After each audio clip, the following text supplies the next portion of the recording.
And now it is my very great pleasure to introduce to you our friend Keith Jordan.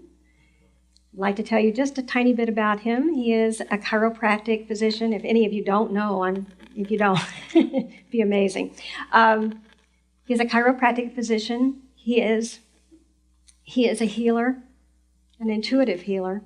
But more than that, he is a spiritual teacher. And we are so pleased to have him here with us today. Please welcome Dr. Keith Jordan.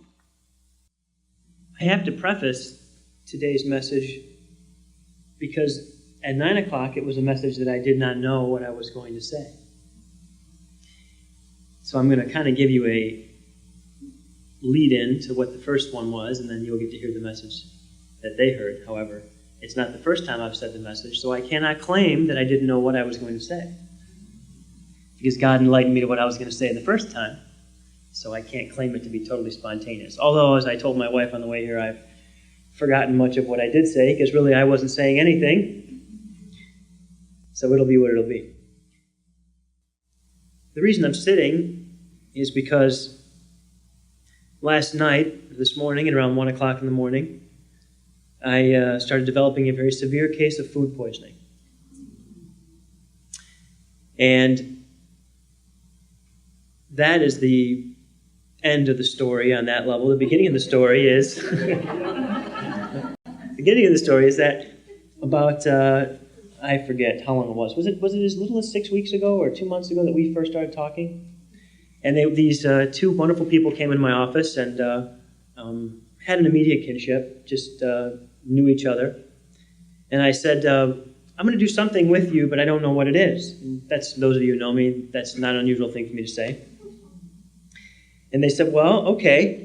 And they came back to their next visit with me, and they said, we'd like you to come speak. Would you come speak? And I said, sure. That sounds like fun. I'd like that. And they said, well, what are you going to talk about? And I said, I don't know. He said, okay. And that was about all they gave me, was that okay? And then after that, they were like, great. They had total faith and trust that whatever my message was, it would be appropriate, and I honored them for that. That was great, because I did not know what I was going to say. Because if I told them what I was going to say, then what I would say would be what I wanted to say. And I don't want to be in front of you telling you what I want to say. I want to be in front of you telling you what I should be saying as a messenger. So they understood that and were very, very okay with it. Well, as I said earlier today, when something's about 5 weeks away, you kind of start going through it a little bit, experiencing it. You start dealing with some vulnerability issues. You start thinking about, what feelings you're having about something happening. And I'm very much into looking at why am I feeling a certain way when I think of a certain thing. So I worked through some vulnerability issues about, well, what if they don't like it? What if someone doesn't have a good impression? Got all that crap out of the way. And so began to be at peace with it. So it gets to be 2 or 3 weeks ahead, and people are asking me, dare I even call them patients? Everyone who comes to see me is my friend. They start saying, well, what are you going to talk about? I said, I don't know. Okay. So I start getting closer and closer, and believe it or not, I'm feeling an incredible sense of calm and peace within me that this is going to be divine. It's going to go the way it's supposed to go. Everything in my life has gone this way. Just stay out of the way. So this wonderful feeling I experienced all the way up until yesterday. I got up yesterday morning. I went to the gym, worked out, swam, came home. As everyone who knows me knows, I'm very health conscious. I ate lots of raw food and fruits and vegetables and drank lots of water and did all the things that I tell everyone else who comes to see me to do. Well, my wife and I get our kids to bed, and we lay down to go to sleep. And I said, honey, something just doesn't feel right. I don't feel right. And she says, well, what do you think's wrong? I said, I just don't feel right, Because I'm never, everyone who's come to see me over the years, I'm never sick. I'm just very rarely, in maybe 11 years, I've taken maybe 2 days off of work because I've been sick. I just don't get sick. Well, I started getting sick, and I knew it as an old memory of food poisoning. So I started really, really having a rough time throughout the night. Well, I'm conscious enough to know that it's not about the food poisoning, it's what the food poisoning is supposed to teach you. What am I supposed to learn? So I got in that mode of trying to understand what it was all about. But as I said earlier, it's very hard to be focused on what it's all about when you're extremely dehydrated, when you're, when you have, let's just say, emission coming out of, every orifice. It's the most medical way I can put it. We all get the picture. And then I start to think, it's 1 o'clock, 2 o'clock in the morning. Here I have these people who I love and respect, and I have all of you who on some level I know are coming to see me, and, who are you going to call at 1 in the morning and say, sorry guys, I got food poisoning, I can't be there. So I get up in the morning and I start to get myself ready and start to realize that, I have to do this. My body is hurting and my mind is tired and I'm dehydrated. I'm trying to understand why is this happening? Why? I mean, out of all the days in the year this can happen, why is it happening right now? Why am I going through this the morning of a day when I want to come be my best? And before I left to come to the 9 o'clock service, I had taken my shower and I was trying to pull myself together, and I came downstairs and my wife Lisa was there, and I started to break down a little bit. Just had to get some of this emotion out. Had to get some of this human emotion out of me that was feeling so sad and a little angry and kind of frustrated and not knowing why. Why? And bottom line is, I told my wife, I said, this is just a chance for me to trust my faith, that I will be supported, that I will be supported by God, I will be supported by Christ, I'll be supported by a chair, I'll be supported by everyone around me who loves me and wants the best for me. You'll be supported. And so I realized that that's what it was really all about. And so I came to the church, again, still not knowing what I was going to talk about. And as I came in, I saw the music and the prayers and, the letting go song, and all of a sudden God finally showed me what the talk was about. And the talk was about 3 of the most important words that humanity does not like to use. And that is, I don't know. We have such a negative connotation to those 3 words. I don't know. We all have fond memories, I use that word sarcastically, of being in school and being called to answer a question. I don't know. You don't know?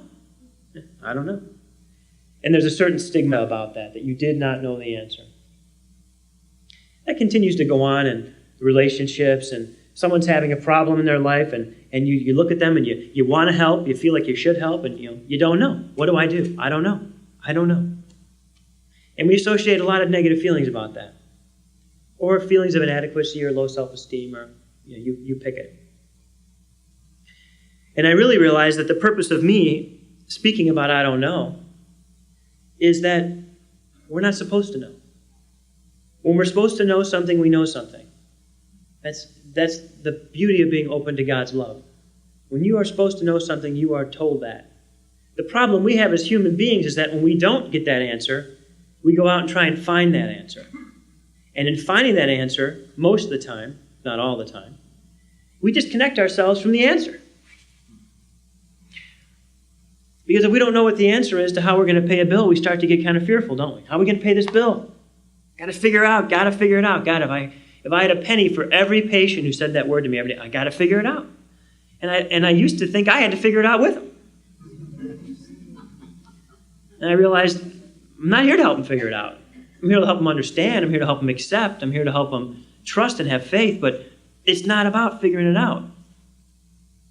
Because there's some things you're never going to figure out. And this dimensional reality that we live in is this multi-dimensional reality that is created by a force of love far beyond what we can even conceive. We know how it manifested to the highest level in human form. But that doesn't demonstrate the source. We can't even conceive what makes it all the way it is. We can't even begin. And those who say they can begin, they're trying to create a reductionistic view so they can feel safe with it. We don't know. We don't know.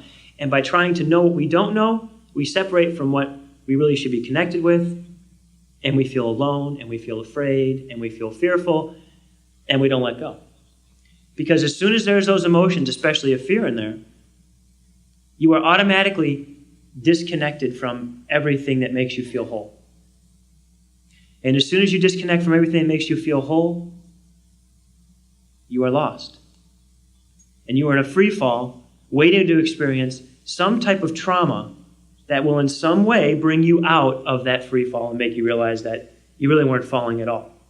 It was your own perception of not being able to understand why things were happening that made you feel as though you were falling. But all the time, God's hand was right under you, saying, I'm carrying you, I'm taking care of you, I'm watching over you. But because you can't see it, taste it, smell it, chew on it, it's not real. You know it, but it's not tangible. And that lack of tangibility, again, makes you search. And when you can't find what you're searching for, again, we go into the emotions of frustration, fear, lack of connection. Bottom line is, what's wrong with saying, I don't know? What do we really expect of ourselves? What do we really expect? What do we really hold that high within ourselves that we think we need to know? I don't know. It's amazing that we can look at ourselves and be very self-critical. And, one of the things my wife said to me this morning was, she said, you're so hard on yourself. Why are you so hard on yourself? And I tried to explain to her that it's not that I'm being hard on myself. I just have a very high expectation of what I'm capable of in my reality. And I hold myself accountable to doing the things that I know are right and just to achieve that level that I feel I'm able to achieve and that God has told me I'm able to achieve. This isn't what Keith thinks. It's what God has told Keith. You have this capability. Do you want to manifest it or don't you? Where do you want to fall on the scale? I'm not someone who believes that you should be anything less than exactly what God made you to be. To me, the first sin we all create is thinking we're not perfect the way we are. That's the original sin. That's just my opinion. Take it for what it's worth. But the minute you think that you are not perfect the way God created you, the minute you try and change to become something for a perceptual reality, i.e. mom, dad, teacher, boyfriend, partner, you have immediately begun changing what was perfect to begin with. And you are then on a track trying to get back to where you started, which was where you started in the first place.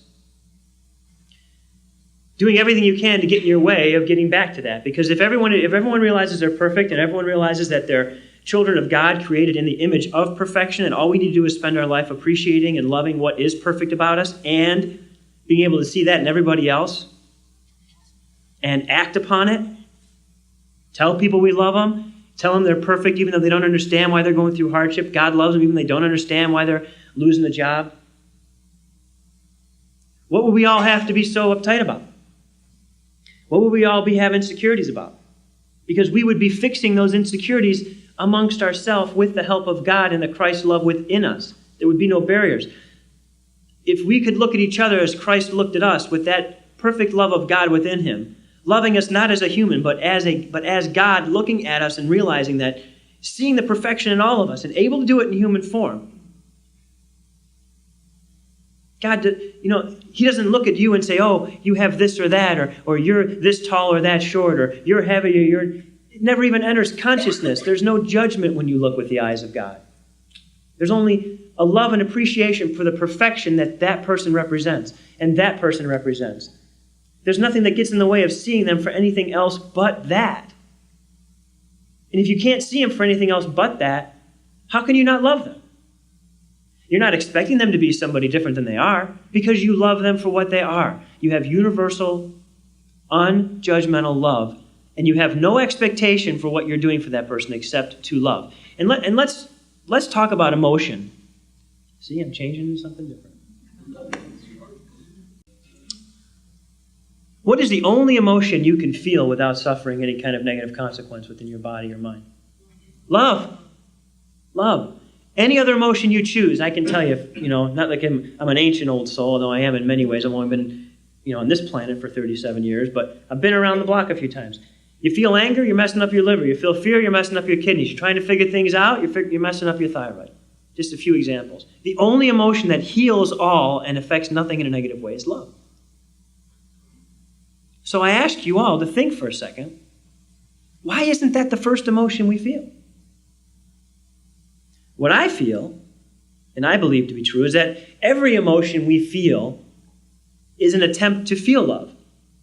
It might come out as anger. It might come out as fear. It may come out as, nervousness or worry.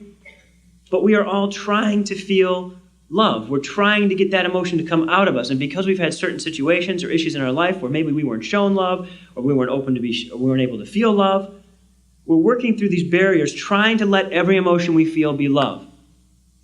Unfortunately, we are not practicing forgiveness on all the ones that aren't. Because we look at those emotions as a failure. I felt anger. I was afraid. Well, if you look at that in the context of, I'm so mad I felt anger. If you can look at that with my words and say, I felt anger, but I was trying to feel love. All of a sudden, that anger isn't such a bad thing that you felt, is it? And then you can tell somebody else that anger was directed for. I'm so sorry that I was angry with you, but I just wasn't able to feel love at that moment, and anger is what came out. They all of a sudden know that, oh, it wasn't about me. No, I'm just trying to feel love, and I can't. And I want to feel love, and I can't. And accept your humanity and humility within that humanity, and just admit that you did the best you could, and it just didn't come out the way you wanted to that time. That leaves that interaction with that person whole. You haven't burned any bridges. You haven't separated yourself. You haven't criticized. You've been perfectly utmost honest and forefront saying, this was my intention, which is all we have is intention, everybody. All we have is intention. That it was my intention to feel this, but I didn't quite make the mark on it. That person can then look at whatever transpired between the two of you and say, okay, I can understand that. Then it leaves them open to have that same level of interaction with people. And it's not about what's wrong or what we don't know or what we don't understand or what we can't figure out. It's about just being present and admitting when you could not be in the space of love as much as you wanted to. Is there anybody here that's in a total space of love all the time? Nobody. And even if we are, it can't emulate on a perceptual level. Yeah, we're all born in love and created in love, and it's our innermost core, but on a perceptive level, we have to respect that it can't be transmutated all the time. It doesn't mean it's not there, it just means it can't be shown because of our own perceptual nervous systems. We still rely on the part of our nervous system that tells us information to decide whether we're good or not. We live in nice structures and we drive nice cars and we, have come a long way since the loincloth. But the reality is we are incredibly complex, but very primitive. And we give ourselves far too much credit for being able to be as intelligent as we really think we are. We are not that far out of the place. For God's sakes, people, we are still killing each other. Think about that. We are still killing each other. We are still thinking that is necessary. When we are in a place like that in the world, everybody, we had better have love and forgiveness. We have better look at what is going on instead of reacting. Because we will never escape that perceptive reality if we don't. Do we know why all the wars are fought? Do we know all those answers? No, we hypothesize,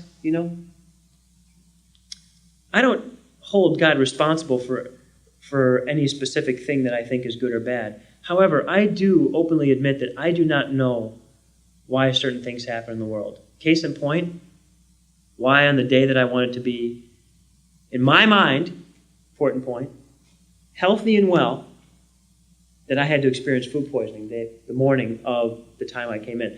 God, I know God well enough to know He had it happen at a point where I couldn't back out.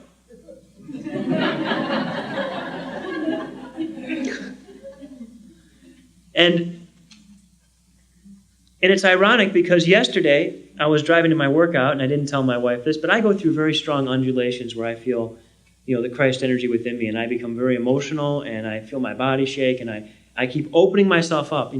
I don't just worship Jesus Christ. I emulate I think to worship makes it unattainable. To emulate makes me feel as though I can walk that path. I may never get there. I don't care. If I'm going to live my life, I'm going to spend it living the life that I feel is the best life I can live. And I'm looking for a model in a human form that gives me that idea. Not that I disregard any of the other amazing spiritual teachers, which I have also gained information and awareness from. And it's not about anyone being better or worse, but I emulate that model in my life. It's the one that I've chosen. It's hard when you're going through suffering to stay connected. And I told my wife, I said, this is just a test. My body is weak. My bones are tired. I'm dehydrated. I know the sickness has a purpose, but I'm feeling pain. I'm feeling pain. And this is the important part about this part of the talk. You're feeling pain.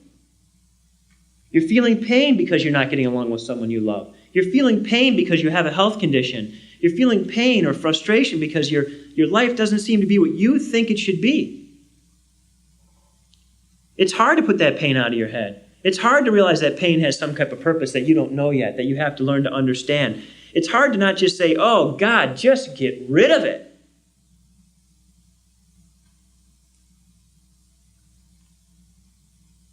I worked with a woman who had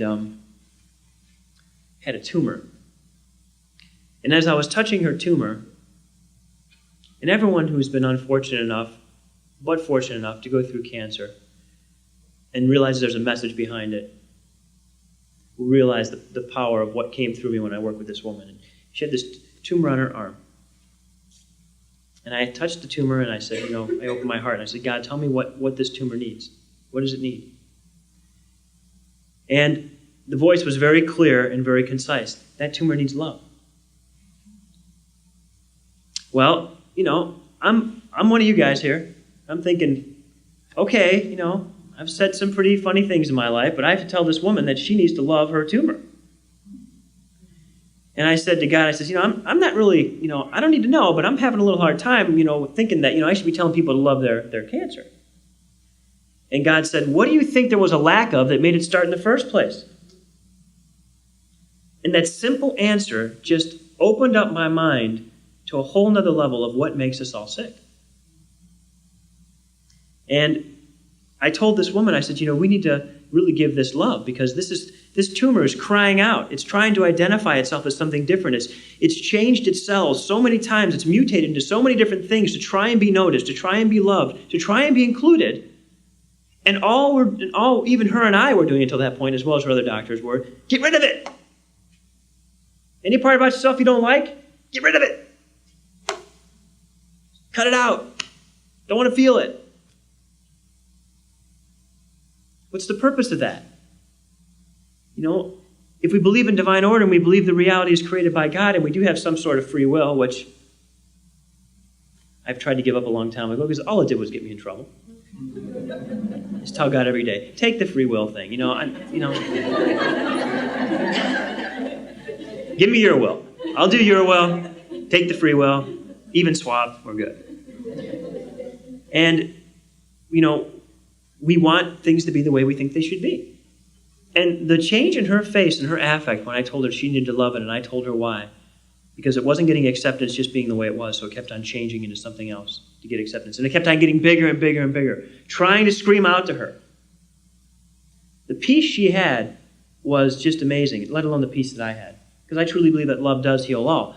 But it's kind of hard to apply it when there's something you don't want. And this is why I know certain passages in the Bible, even though I haven't really read the whole thing, I seem to know certain ones. And love your enemies. It's the hardest to love your enemies. It's hardest to love those things. I think Jesus was trying to say it's hardest to love those things about life you don't like, that you're an enemy with. You're an enemy with your weight. Love your weight just the way it is. Take the freaking pressure off yourself. Love yourself just the way you are right now, and then you're open to change. Love the people that you don't really want to love because they make you upset or they make you mad, or look deeper into why they really make you that way and love them throughout that process. And most importantly, do that to yourself. Those of you who have come to see me know I have many little sayings that have come through me. One of them is, self-love is not selfish. Self-love, the way I believe in self-love, is the love you have for yourself to do the things that are in your higher good and everyone else's highest good, so that you can be all you can be for God. And then in being all you can be for God, you can serve humanity in the way God feels is appropriate. This is the important part, without becoming sick or self-destructed. If there's no arrows going in and only arrows going out, how do you expect there continue to be arrows going out? You're not doing anything. That's why everything that's come through me was perfect with the slides and everything that came up. And it was not planned. Christ energy does the work. It's the loving energy of God for all of us that was emulated in an amazing person who was God-like because he contained so much God. You couldn't see the white from the black. It was all gray with this guy. He showed us what's possible. That love is what you have to have for everybody, whether you like it or not. And sometimes you will and sometimes you won't.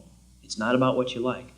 Another funny one that came through me is I asked, this woman was in here and she was talking with me and she was kind of, I don't want to use the word complaining, but she was kind of venting and I was listening. And I said something to her and she just started to laugh, out loud. I said, when's the last time God asked your opinion? About reality. When's the last time he said, Keith, I want to get your opinion on what's going on down here. You're such a wise guy. What do you think's going on with humanity? How do I need to kind of tweak and tune things a little bit? That would definitely be an I don't know. I don't know. But we think we should know. We hold ourselves accountable for knowing. And we don't. We don't. So, in any case, here I am with food poisoning. At 1 a.m, my wife's getting up with our little baby all night long. I can't get off the couch to do anything. And I'm wondering how's this all going to work out. So, I show up. I allow myself my moment of humanity and humility. I allow myself to weep. I allow myself to express that I don't understand, even though I do on some level, I don't understand. And I come before all of you and I have the most amazing moments of clarity. And this I didn't bring up with the first talk. And I realized that it was about 3 a.m. And I'm praying through this entire thing I'm going through. I'm praying, God, just let me know what it's about. Just tell me what it's about. Just tell me what it's about. And I realized what was really happening was the food poisoning was a blessing. And the reason it was a blessing was because it emptied me out.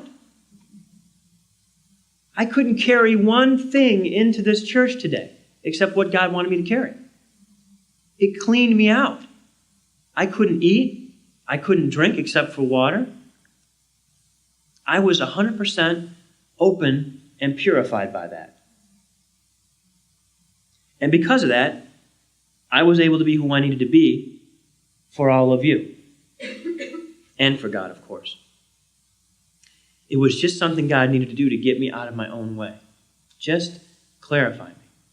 Now, there's been a lot of people that have gone through a lot worse than food poisoning, for a cause. But it was the idea behind why I was going through it. And once I knew that I was being opened up so that I could transmit a message and information, it all made sense. It all made sense.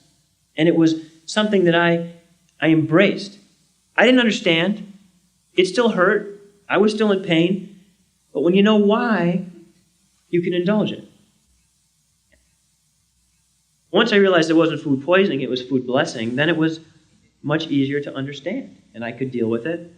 But I had to be open to the process in the midst of feeling the pain. And that's what I'd like you to all really try and do in your lives. Be open to the message in the pain.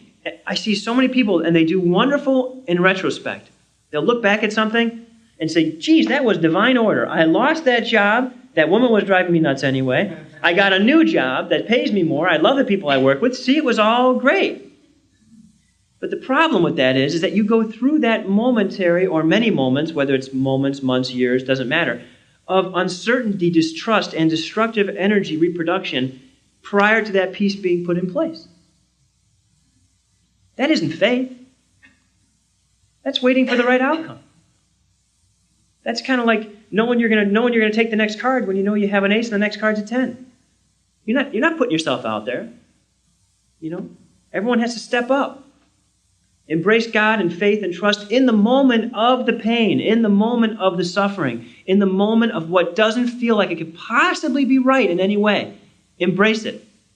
For what reason? Because you don't know. You don't know why it's happening. Admit you don't know. Admit there's things beyond your control. But don't let that I don't know be the reason you don't have faith. Let the I don't know be the reason that you do. If everyone knew everything about everything, what point would there be in God? If God let us know everything about everything, anytime we wanted to know, what would the purpose of divine be? There has to be a reason for the way things are.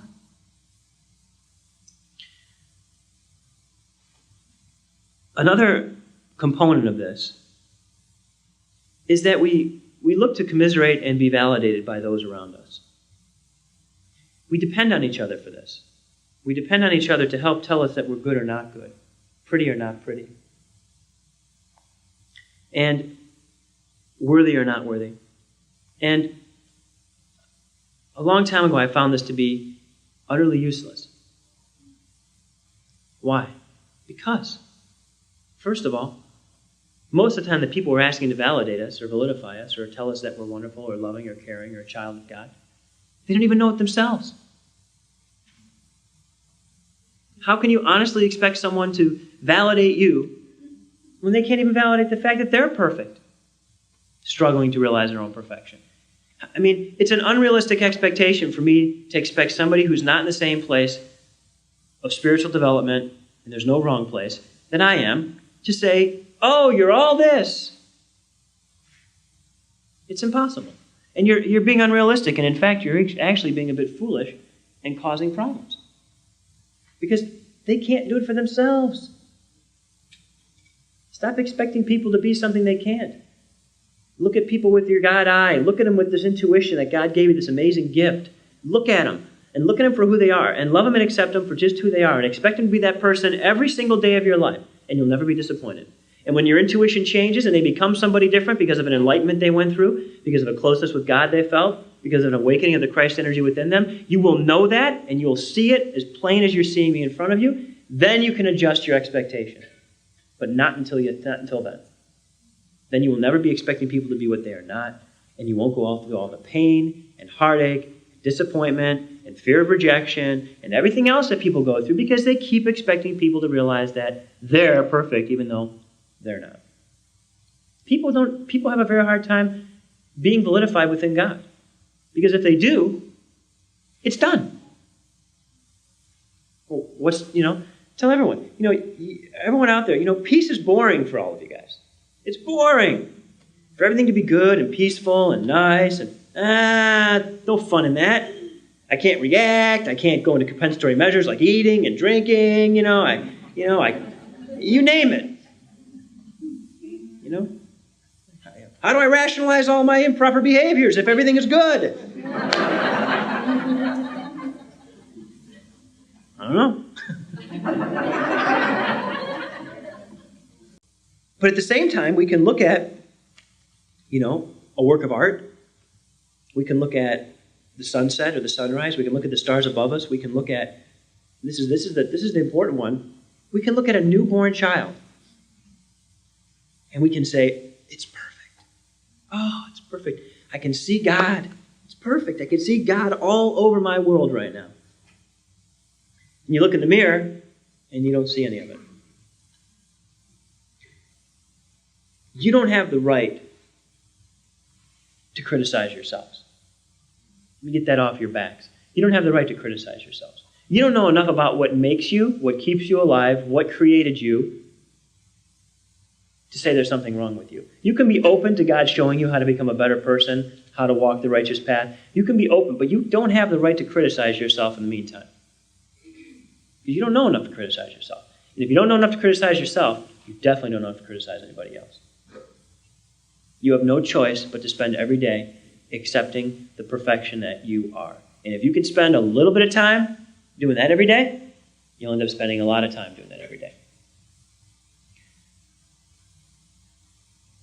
You are walking, talking, existing miracles. Every one of you. Perfect.